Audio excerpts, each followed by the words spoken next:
Deu certo aqui, Gabriel. Irmãos, nós temos estudado na segunda carta que o apóstolo Pedro escreveu. Então vamos continuar estudando. Nós estamos no capítulo de número 3.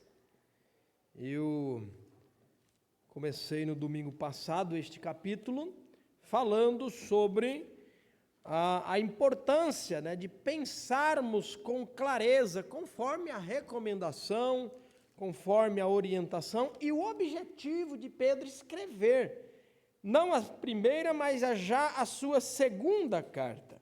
Pedro vai dizer exatamente isso: irmãos, eu vos escrevi essa carta para incentivá-los a pensar com clareza. E pensar com clareza, conforme nós vimos no domingo, é pensar a partir do que diz as Escrituras. Se eu pensar a partir do que eu acho, a partir do que o meu coração está me dizendo, a partir da minha experiência, todos nós temos experiências, não é verdade? Todos nós temos aí os nossos pressupostos, que são realidade do contexto onde nós somos criados, com quem nós somos criados, onde nós estudamos, e assim a gente vai carregar aquilo que é a nossa maneira de enxergar o mundo, enxergar a vida. Mas olha, pensar com clareza, se eu pensar a partir dos meus pressupostos, eu não vou pensar bem. Nós somos incentivados, não apenas pelo apóstolo Pedro, mas em toda a palavra do Senhor, a pensar a partir do que diz a palavra do Senhor. Porque ela é lâmpada para os nossos pés. É ela que é luz para os nossos caminhos. É a palavra do Senhor quem penetra no nosso coração. É a palavra do Senhor quem vai trazer a refrigério à nossa alma e assim por diante. Nós precisamos da palavra do Senhor. Foi exatamente essa palavra que Deus disse para Josué meditar. Deus disse para Moisés, e para o povo de Israel, conforme foi citado na IBD pelo Rony hoje, inculcar aos filhos, ensiná-las, aproveitar a oportunidade. Por quê? Porque é da palavra do Senhor que nós mais precisamos para pensar com clareza, para olhar para as circunstâncias da vida e não nos desesperarmos, não achar que não existe solução, ou achar que a solução é simples. Mas, na verdade, nós precisamos entender tudo a partir do que diz a palavra do Senhor. Então, essa mensagem do apóstolo Pedro, que é, ao mesmo tempo, antiga, é novíssima, é atual, é contemporânea, é relevante para nós, porque é exatamente do que nós precisamos. Olhar para o passado, olhar para o presente, olhar para o futuro, a partir do que diz a palavra do Senhor. Então nós podemos tranquilizar o nosso coração, porque de fato Deus está no controle. Essa é a verdade. O apóstolo Pedro, capítulo 2, ele é muito duro. Ele traz uma mensagem direta, uma mensagem pesada, uma mensagem falando dos falsos mestres. Pedro, para nós que estudamos, ou para você que está ouvindo agora, Pedro vai chamar os falsos mestres de cães e de porcos. Pedro vai se dirigir a eles e dizer: o destino deles já está traçado, e o que os aguarda é a condenação de um Deus que não irá poupá-los. São como bestas, animais irracionais, que são criados para apanhar e para morrer.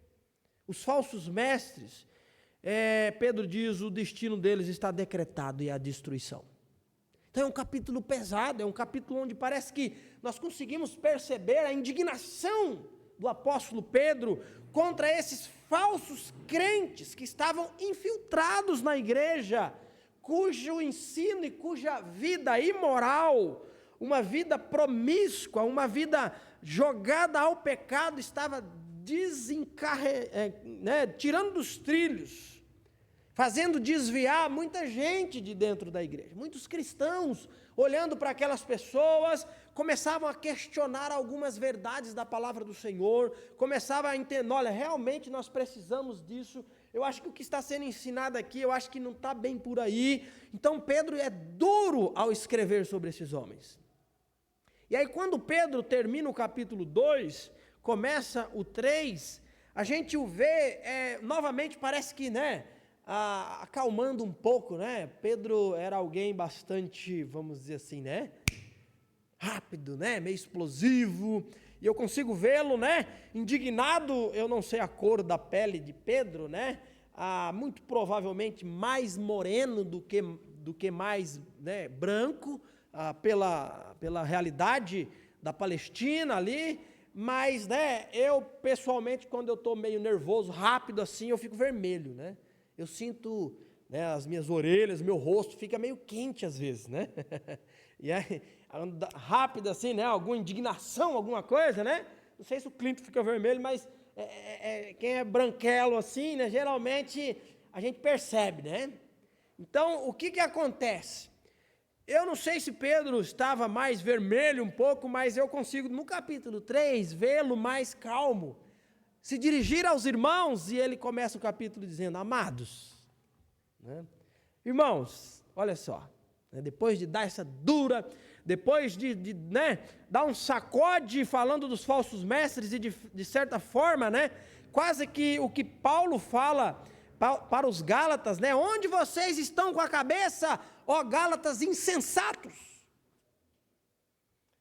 Então Pedro, capítulo 3, agora vamos fazer a leitura, nos diz o seguinte: amados, esta é minha segunda carta a vocês, e em ambas procurei refrescar sua memória e incentivá-los a pensar com clareza. Quero que se lembrem do que disseram os santos profetas muito tempo atrás, e do que ordenou nosso Senhor e Salvador por meio dos profetas que lhes enviou. Acima de tudo, quero alertá-los de que nos últimos dias surgirão escarnecedores que zombarão da verdade e seguirão os próprios desejos, dizendo: o que houve com a promessa de que ele voltaria? Desde antes do tempo de nossos antepassados, tudo permanece igual, como desde a criação do mundo. Eles esquecem deliberadamente que Deus, por sua palavra, há muito tempo, criou os céus e a terra seca, que fez surgir em meio às águas. Depois, com água destruiu todo o mundo antigo no dilúvio. Pela mesma palavra, os céus e a terra que agora existem foram reservados para o fogo e estão guardados para o dia do julgamento, quando todos os perversos serão destruídos. Logo, amados, não se esqueçam disto: para o Senhor, um dia é como 1000 anos, e 1000 anos como um dia. Na verdade, o Senhor não demora em cumprir sua promessa, como pensam alguns. Pelo contrário, Ele é paciente por causa de vocês. Não deseja que ninguém seja destruído, mas que todos se arrependam. Contudo, o dia do Senhor virá como um ladrão. Os céus desaparecerão com terrível estrondo, e até os elementos serão consumidos pelo fogo, e a terra e tudo que nela há serão expostos. Visto, portanto, que tudo ao redor será destruído, a vida de vocês deve ser caracterizada por santidade e devoção, esperando o dia de Deus e já antecipando sua vinda. Nesse dia, Ele incendiará os céus, e os elementos se derreterão nas chamas. Nós, porém, aguardamos com grande expectativa os novos céus e a nova terra que Ele prometeu, um mundo pleno de justiça.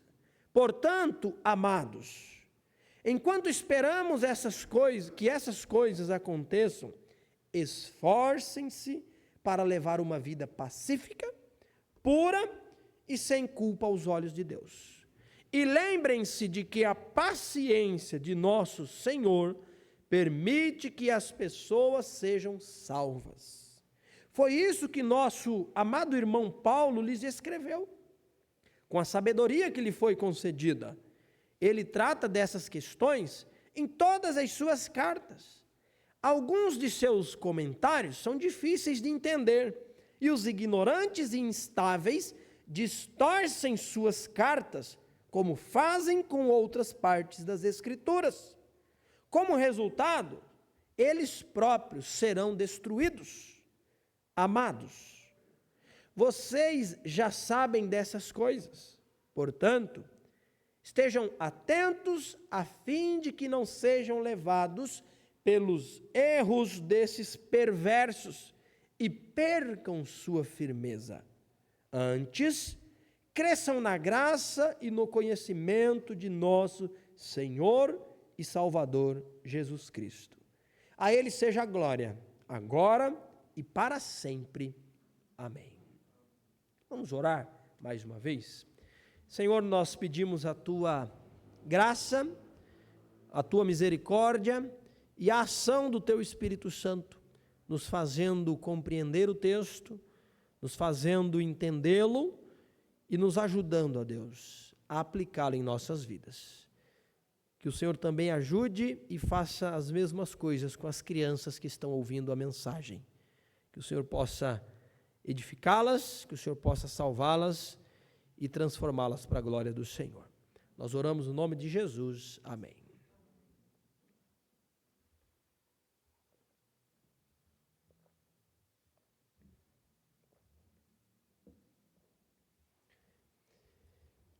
Eu disse que pensar com clareza é pensar a partir do que diz a palavra do Senhor. E hoje eu gostaria de falar que a palavra do Senhor, ela nos fala a verdade sobre o passado, o presente e o futuro. Então, é da palavra do Senhor que nós necessitamos para exatamente compreender o passado, assimilar o presente e tranquilizar o nosso coração quanto ao futuro. E quando nós olhamos para o texto aqui, pelo menos, a partir de onde paramos no domingo passado, que é o versículo 3, Pedro vai convidar os irmãos a estar atentos quanto a uma coisa. Ele diz: irmãos, nos últimos tempos irão surgir pessoas zombando, escarnecendo das verdades da palavra do Senhor. E quais verdades Pedro está mencionando aqui, especificamente? A volta de Jesus. Pedro está dizendo que surgirá nos últimos dias, e os últimos dias é uma expressão que aparece no Novo Testamento para se referir exatamente a esse período que nós estamos vivendo. Biblicamente falando, os últimos dias engloba desde a primeira vinda de Cristo até a sua segunda vinda. Nós estamos vivendo, a realidade dos últimos tempos. Agora, Pedro também poderia estar se referindo, assim como no cotidiano nós falamos, olha, nos últimos meses, e nós estamos querendo dizer o quê? Nesses últimos meses. Mas, como disse, é de comum entendimento que nós estamos vivendo um período escatológico, já inaugurado, de certa forma. Então, nós vivemos os últimos dias, assim como eles estavam vivendo os últimos dias. E Pedro está dizendo que já naquele momento existia pessoas zombando e escarnecendo das verdades ditas pelo próprio Jesus, que eu voltarei para buscá-los. E, irmãos, é percebido por nós, diante das leituras, que aquela geração de crentes foi uma geração que viveu com a convicção, com a certeza de que Jesus voltaria naquela geração. O apóstolo Paulo mesmo é o homem que mais escreveu cartas no Novo Testamento, e nós percebemos exatamente isso. Paulo cria que Jesus voltaria enquanto ele estivesse vivo. Quando ele escreve, quando ele fala, sobre o arrebatamento, sobre o retorno de Cristo, ele diz, aqueles que morreram ressuscitarão primeiro e nós, os que estamos vivos, seremos arrebatados. Na verdade, era tão tão firme a ideia de que Jesus voltaria naquela geração, que isso passou a ser um problema para a igreja. Problema? Em que sentido? Que algumas pessoas, né, gente, é impressionante como que o ser humano, independente de onde ele está, né, ele tem problemas, ele gera problemas. Dentro da igreja, pessoas que estavam ali, pertenciam e serviam ao Senhor, sabendo que Jesus voltaria, crendo que Jesus voltaria, começou a raciocinar o seguinte: então, peraí, eu não vou dar tão duro assim não trabalhar tanto assim não. Levantar cedo, pegar um ônibus para ir para Belmira, né? Não, começou a ficar meio escorando. Aí começava a visitar um na casa, né? Perto da hora do almoço, alguma coisa. Hoje eu fui fazer uma visita bem na hora do almoço, né? Mas não é disso que Paulo fala, né? Eram exatamente irmãos que estavam, né, fazendo o quê? Se escorando nos outros, porque eles estavam crendo que Jesus voltaria. E Paulo vai escrever, né? Paulo não tinha meias palavras, né? Ele falou: quem não trabalha não come. Essa é a ideia. Quem não trabalha não deve comer. O preguiçoso que pode trabalhar, o preguiçoso que tem trabalho, mas não quer, não vai, não se mexe, então ele também não deve comer. Então, mas era de entendimento, irmãos, que a volta de Jesus aconteceria naqueles dias. E o que acontece? Alguns estavam zombando. O versículo diz aqui muito claro, né? O que aconteceu com a promessa de que ele voltaria? Na verdade, pessoal, tudo permanece do jeito que sempre foi, desde o início. Não tem nada de volta de Cristo, não. Era isso que estava acontecendo. E isso estava desestimulando crentes fiéis e verdadeiros. Estava fazendo muita gente pensar, muita gente se esfriar na fé, porque é verdade, Jesus não voltou até agora. E eu não sei se você já pensou sobre isso. Mas teve uma época, muitos anos atrás, ainda antes de ir para o seminário e tudo, eu pensando, né, a Bíblia falando, pregações que eram ditas, né, sobre a volta de Jesus, que de verdade é iminente. A ideia da palavra iminente é que pode ser a qualquer momento. É isso que o Novo Testamento vai apresentar para nós. Não precisa, né, acontecer questões elementares para que a volta de Cristo seja desencadeada, digamos assim. Mas eu olhei para trás e falei: mas já foi 2000 anos. Eu acho que Jesus não vai voltar enquanto eu estiver vivo, não, pensando eu. Porque o que me leva a acreditar que 2000 anos não voltou, vai voltar nos próximos 60? Porque eu não vou viver mais do que isso, né? Já tinha meus 10, 12 anos, não, tinha mais, 15, 16. Mais 60, 70 talvez, nem dá para esperar mais do que isso. 2000 para trás, 60 para frente. Será que volta mesmo? É um raciocínio normal para todos nós. Mas, pensando um pouquinho sobre essa questão, eu olho para a igreja hoje, a igreja atual, contemporânea, brasileira, né? Eu não vejo, de certa forma, o nosso maior problema sobre esse assunto ser o ter pessoas entre nós zombando, ridicularizando, questionando essa promessa propriamente dita. Acho que não é esse o nosso maior problema. Vocês estão aí todo dia indo para a igreja, esperando a volta de Jesus, mas não vai voltar coisa nenhuma, isso é historinha. Eu acho que não é essa a nossa luta, nosso problema. Sabe qual que é o nosso maior problema sobre esse mesmo assunto? Esse maior problema sobre esse mesmo assunto somos nós. É a própria igreja. Porque nós vivemos com a certeza de que Jesus um dia voltará. Não temos dúvida sobre isso. Agora, nós não acreditamos que será nesses dias. Nós não temos o nosso coração aquecido, crendo que Jesus pode de fato voltar na nossa geração, enquanto eu estou vivo. Isso eu penso que tem sido o maior problema para nós, a maior realidade entre nós. Sabemos que ele um dia volta, mas de verdade pouco acreditamos que será por esses dias. Por que isso? Porque nós vivemos, nós sonhamos, nós lutamos, nós compramos, nós vendemos, nós avançamos, nós recuamos, nós temos projetos, abandonamos projetos, reestabelecemos outros projetos, nós casamos, nós nos damos em casamento, nós temos filhos, nós criamos filhos. Nós não temos dúvidas que Jesus vai voltar. Só não vivemos encharcados, com o coração aquecido, esperando hoje a volta de Jesus.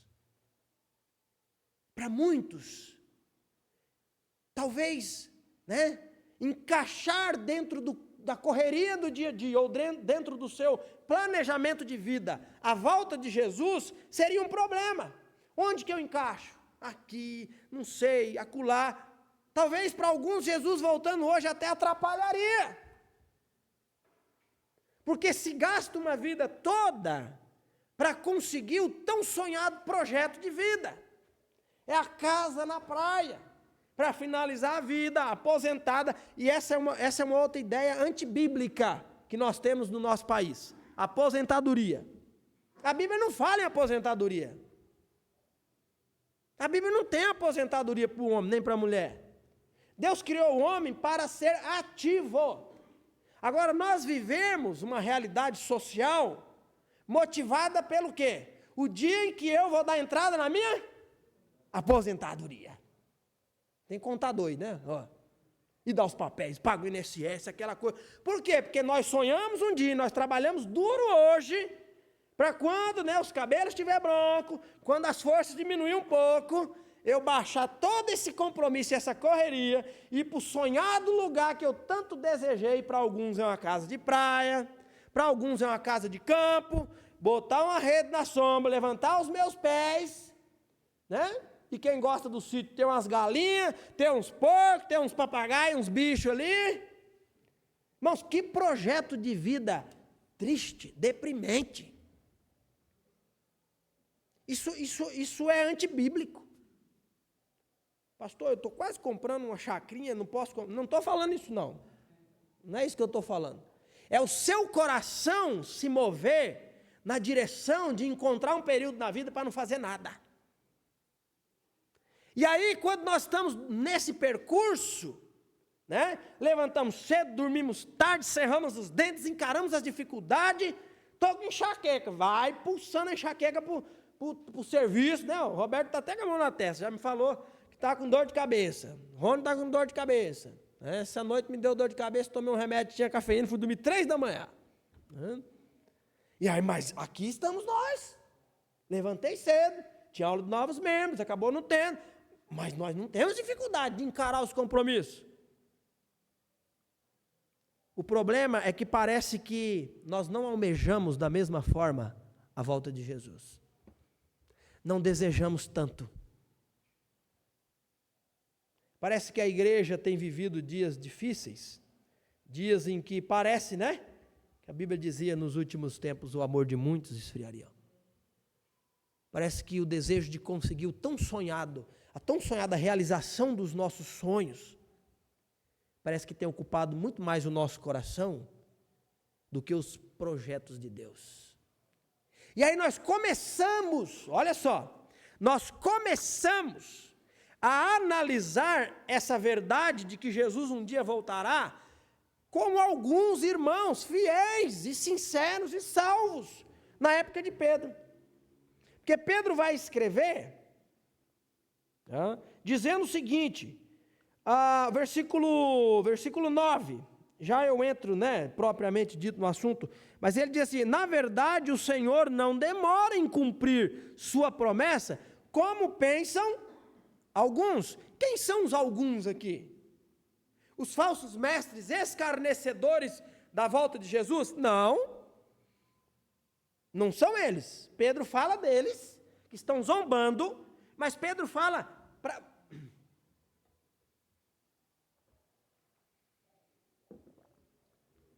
Pedro fala, dá um pouquinho mais de som aqui para mim, Gabriel. Estou perdendo a voz, Pedro fala por 4 vezes nesse capítulo, amados. E mais para frente, amados. É como se ele tivesse, meus irmãos, amados irmãos. E aqui no versículo 9, Pedro, o 8, ele diz, logo, amados, não se esqueçam disso, ele vai falar. Mas o 9, ele continua e diz, alguns de vocês estão tendo a promessa da volta de Jesus como algo demorado. Irmãos, o nosso coração, distante da palavra do Senhor, nos faz confundir exatamente isso. De um Deus que está no controle, sempre esteve no controle. Quando nós lemos o Antigo Testamento, nós vemos que Deus, Ele nunca chegou atrasado, mas também nunca chegou adiantado. Deus chega na hora, porque é Ele quem conduz a história. É Ele quem conduz as coisas. Aí quando nós nos afastamos da palavra do Senhor, nós começamos a não pensar com tanta clareza. E aí nós começamos até a achar que a volta de Jesus está se demorando, irmãos. Está demorado demais. E não é uma demora onde nós, pensamos no sentido de, não, Deus está cumprindo o seu plano e tal. Parece, é o que Pedro está sugerindo, parece que para eles e para nós também, a demora do Senhor é que está se esquecendo. Não está atentando para a nossa dura realidade. Não está, Parece que Deus está demorando, está sendo vagaroso, descuidado, quanto a cumprir a própria promessa. E aí o apóstolo Pedro vai revelar para nós, dizendo o seguinte, irmãos, Deus não tem a sua promessa como algo tardio. Na verdade, irmãos, a aparente demora da volta de Cristo está pautada na sua graça e misericórdia. Sabe por que Jesus está demorando? Porque Ele é gracioso e misericordioso. Pedro diz, o Senhor deseja que ninguém seja destruído, que ninguém se perca, mas que todos vocês, irmãos, se arrependam. A demora de Jesus é para que a minha e a sua vida se conserte diante dos erros. A demora do Senhor se estabelece pelo desejo de salvar cada um daqueles que lhe pertencem.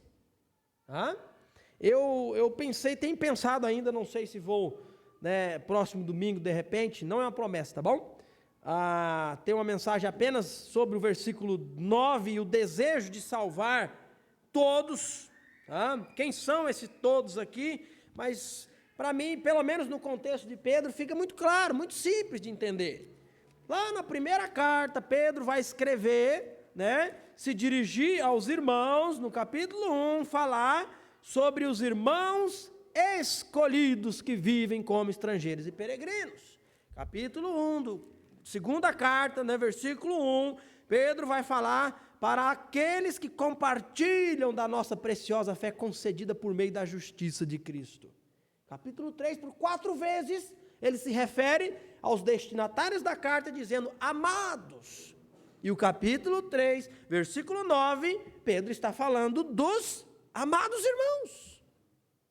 E o desejo de Deus é de encontrar com cada um daqueles que lhe pertence. Cada um daqueles que, emprestando outras, escrituras, como o apóstolo Paulo, foram escolhidos desde a fundação do mundo. Percebe aqui, irmãos, que a distância da palavra de Deus nos faz confundir o passado, nos faz ficar nebulosos quanto ao presente e distante de uma proximidade real quanto ao futuro, porque nós começamos a achar que Jesus está demorando, e na verdade Jesus amorosa, graciosa e misericordiosamente está trabalhando conforme o versículo 15. E lembrem-se de que é a paciência de nosso Senhor que permite que as pessoas sejam salvas. Enquanto nós achamos que a demora de Jesus, diz respeito ao porquê Ele não me levou ainda, que essa é a ideia, quando eu acho que Jesus está demorando. É porque eu estou no centro, é porque eu acho que eu já deveria estar lá, é porque eu não gostaria de estar vivendo as dificuldades e os problemas dessa vida agora. E eu sou egoísta, e introspectivo, introspectiva a visão egoísta, de um coração que acha que tudo gira em torno da minha pessoa. Eu já queria estar lá, eu já queria estar agora, que tanto sofrimento, não aguento mais.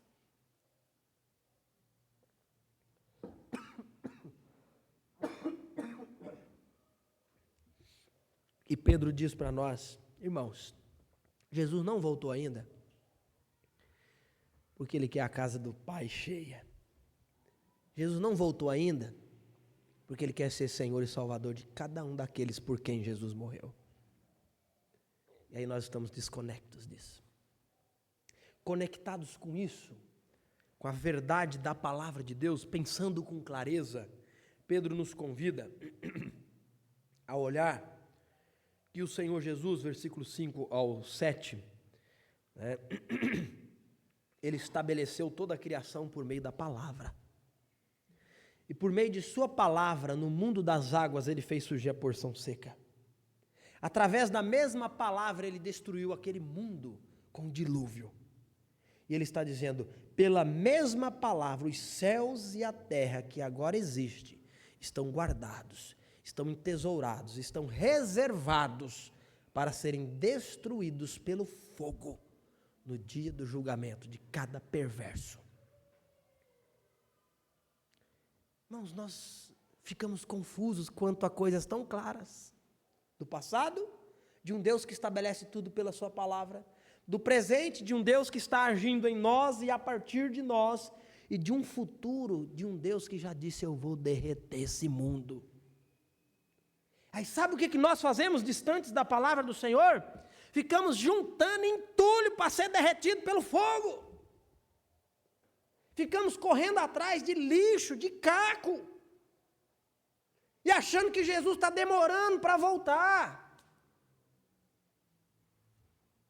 E aí, de repente, né, quando nem pensamos que Ele está demorando, quando nem cabe o retorno de Jesus, por quê? Porque nós estamos, né? Puxa vida, agora que eu comprei, cara, tem 153 parcelas ainda para pagar, mas agora que eu vou começar a desfrutar do carro que eu sempre quis. Irmãos, olha para a palavra. Quando nós entendermos que essa aparente demora de Jesus é porque Ele quer alcançar cada pecador com a sua graça, cada um que lhe pertence, sabe qual que deveria ser a nossa atitude envolvidos nisso? É o que Pedro diz aqui, versículo 11, visto, portanto, que tudo ao redor será destruído, a vida de vocês deve ser marcada, caracterizada, destacada por santidade e devoção. Santidade e devoção. Quando a vida de um crente não está alinhado com santidade e devoção, não precisa nem dizer, você não tem feito exatamente o restante aqui, quer ver? Versículo 12. Esperando o dia de Deus e já antecipando a sua vinda. Não é só esperar, não, é o ato de esperar.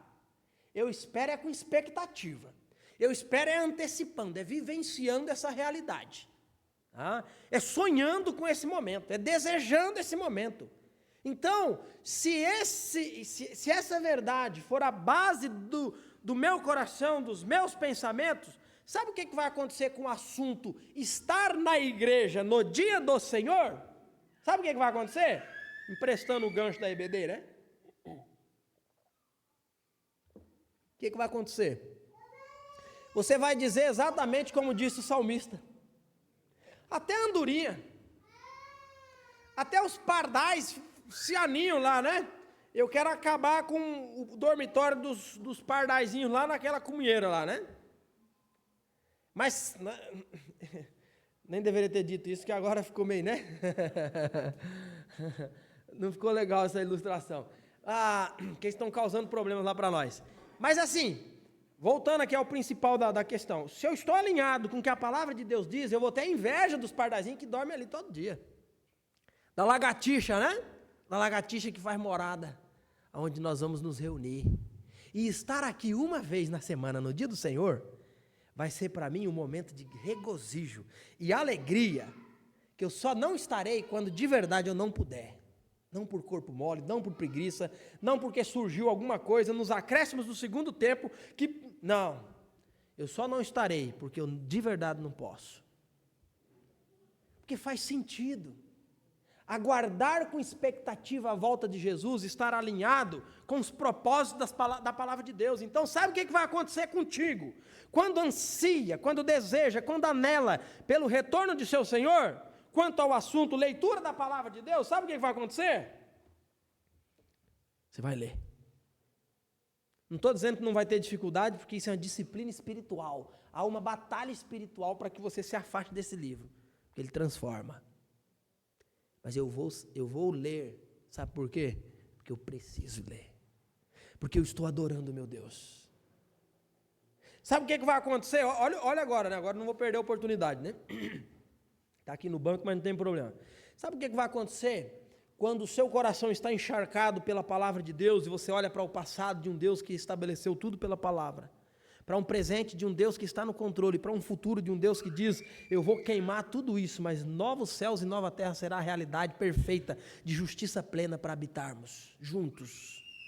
Sabe o que vai acontecer quando você ganhar, ou quando você tiver um catecismo, nova cidade? Você vai ler, porque ali ele vai falar de um Deus que criou todas as coisas, de um Cristo que morreu para salvar pecadores, do Espírito Santo que atua em nós, vai falar sobre oração, vai falar sobre as disciplinas, né, da palavra do Senhor, diz respeito à nossa vida. Então isso vai ser importante, vai ter espaço na minha vida, na minha semana, na minha agenda. Quando a minha semana se trata apenas de videogame, de lazer, de trabalho, de projeto, de comprar, de vender, de construir, de destruir, de reformar, é porque a palavra de Deus está distante, eu estou longe, e essas verdades não são verdades na minha vida. E aí alguém que não está assim, né, é alguém ansioso, preocupado, temeroso, depressivo, é alguém desesperançoso, é alguém incrédulo, é alguém, né, por quê? Está longe da palavra de Deus. Não consegue enxergar um Deus que fez do nada tudo o que existe. Um Deus, né? Eu disse que quando acabar aqui a gente vai ter uma série, não necessariamente na sequência, mas a próxima série de mensagens vai ser sobre ansiedade. Por causa daquele EBD do domingo passado, onde todo mundo, né, pontuou alguma coisa ali, eu pesquei a ideia e fiz um comentário e um bocado de gente falou, sim, seria bom. Porque nós, irmãos, porque nós temos dificuldade com isso. E por que nos ansiamos tanto? Por que, né, sem causa orgânica, tá bom? Sem causa de problema físico, palpita coração, eu estou morrendo, que eu estou infartando, corre para o hospital, faz tudo quanto... Não, você não tem nada. Por quê? Por que sentimos falta de ar? Por causa das nossas expectativas e motivações estabelecidas por nós mesmos, que quando não são atingidas, nós não apenas vivenciamos os problemas que acontecerão, como vivenciamos e sentimos a dor da grande maioria daquilo que é uma possibilidade e nem vai acontecer. Nem vai acontecer. Tudo é uma questão de perspectiva, irmãos. O que pode dar errado na minha vida, na sua vida? O que pode dar errado para nós? Pense um pouquinho. Já fazendo o link, né? O que pode dar errado para mim?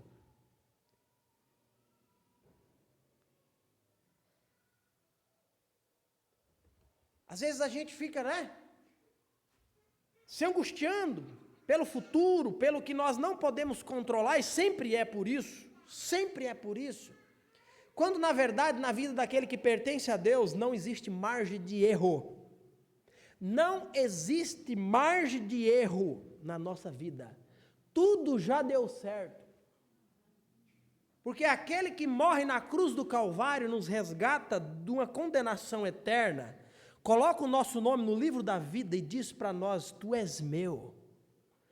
O projeto de Deus é nos fazer parecidos com Jesus, então tudo o que acontece na nossa vida contribui para o nosso bem. Nada pode dar errado na nossa vida. Descobrir que é câncer que não tem cura, isso não é erro. Entrar um maluco armado aqui e de repente, né, na sala das crianças, matar os meus filhos, uma viagem, capota o carro, morre todo mundo. Irmãos, não dá nada errado na nossa vida, porque é o caminho para o céu. Eu caminho e eu pertenço àquele cujo futuro será o reestabelecer de um mundo perfeito e pleno, e eu vou estar lá. O que pode dar errado na minha vida? É cair de avião e morrer? É a morte que pode dar errado na nossa vida? A morte é a antecipação da glória. Então tudo se trata, irmãos, de onde você está e o que você enxerga. Se o seu medo é passar fome, então você vai ter um monte de problema para pensar e para se angustiar e para perder sono. Se o seu medo é ir para uma mesa de cirurgia, então você vai ter um bocado de problema. Agora, se o seu medo fosse distanciar da palavra de Deus, nada dá errado na sua vida. Que quando as lutas e os problemas chegar, você vai olhar para aquele que está no controle da sua vida.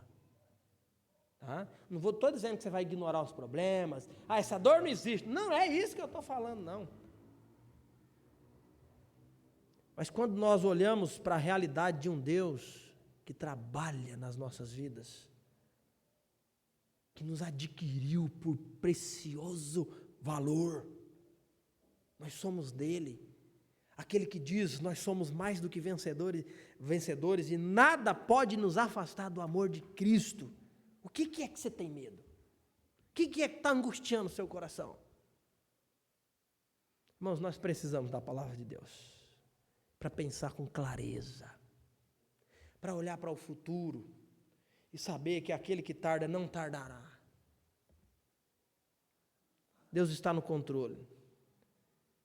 Enquanto eu achar que tudo se resume ao meu desejo ou à minha necessidade de estar na presença de Deus, Deus já poderia ter feito isso, irmãos.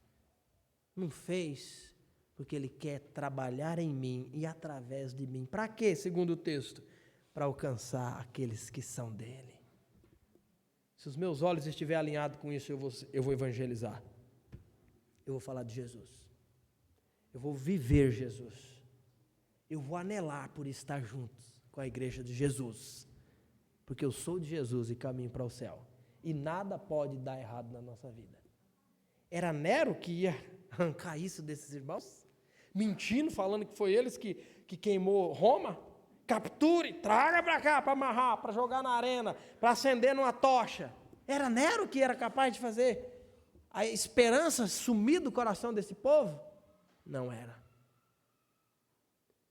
Por isso que Pedro vai terminar a carta dizendo, irmãos, crescei na graça e no conhecimento do nosso Senhor e Salvador Jesus Cristo. A Ele seja a glória eternamente. Amém. Como que está você diante de tudo isso? Como que estou eu diante de tudo isso? Eu não falo e não prego esse capítulo, essa mensagem, né? Nós, irmãos, como que nós chegamos ao ponto que nós chegamos? De acostumar com o sagrado, de acostumar com abrir a Bíblia, de acostumar com orar e conseguir fazer isso, né? Com um olho aqui na tela e um olho... Irmãos, como que nós desligamos tanto? Nós precisamos da graça do Senhor nos aquecendo e nos fazendo olhar para a sua palavra e alinhar os nossos corações e decisões e motivações.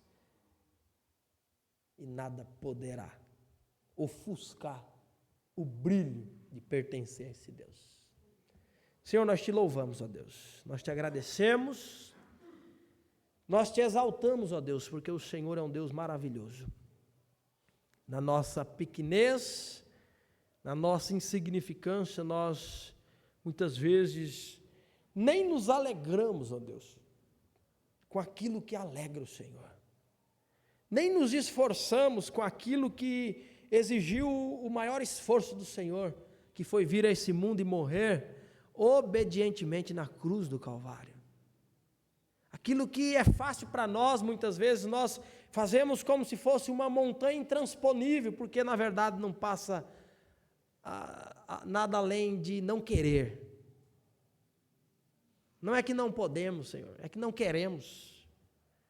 Não é que não conseguimos, é que nós nem nos alegramos muitas vezes. Senhor, nos perdoe, Pai. Que o Senhor possa reaquecer o nosso coração, abrir os nossos olhos e fazer-nos entender, assim como Pedro escreve, chamando esses irmãos de peregrinos e forasteiros. Nós estamos procurando, Deus, estabelecer residência nessa palha, nessa bomba atômica que vai explodir e derreter. Nós estamos chamando de nosso uma fagulha de poeira, porque lutamos por isso. E o Senhor nos ajude, Deus, a contemplar aquilo que o Senhor quer fazer em nós e aquilo que o Senhor quer fazer através das nossas vidas, alcançando pessoas, edificando-nos mutuamente, apoiando, incentivando a sermos fiéis ao Senhor. Abençoe essa igreja, Deus, que possamos sempre nos reunirmos aqui com desejo de louvar o Senhor, desejo de engrandecê-lo, desejo de transmitir com clareza a Tua palavra a cada um que estiver entre nós, sendo crianças, sendo idosos. Que o Senhor nos edifique, nos purifique e nos santifique como igreja santa do Senhor. Oramos e agradecemos por tudo no nome de Jesus. Amém.